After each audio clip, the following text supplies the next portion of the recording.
কবরের জীবনটা আসল জীবন। বিশ্বনবী দোয়া করতেন, আল্লাহুম্মা ইন্না নাউযু বিকা মিন আযাবিল কবর।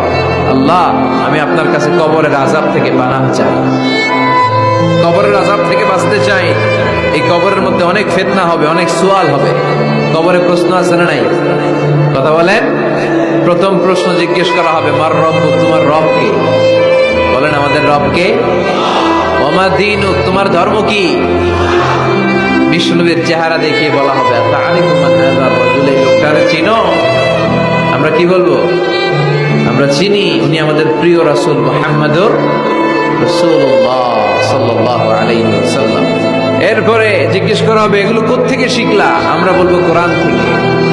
ফায়ুফসাহু লাহু কবরুহু ৭০ যিরাআন, সুন্দর সুন্দর উত্তর করতে পারলে আপনার কবরটারে ৭০ হাত লম্বা করে দেওয়া হবে। ইফতাহু লাহু বাবুন ইলাল জান্নাহ, জান্নাতের দিকে একটা দরজা লাগিয়ে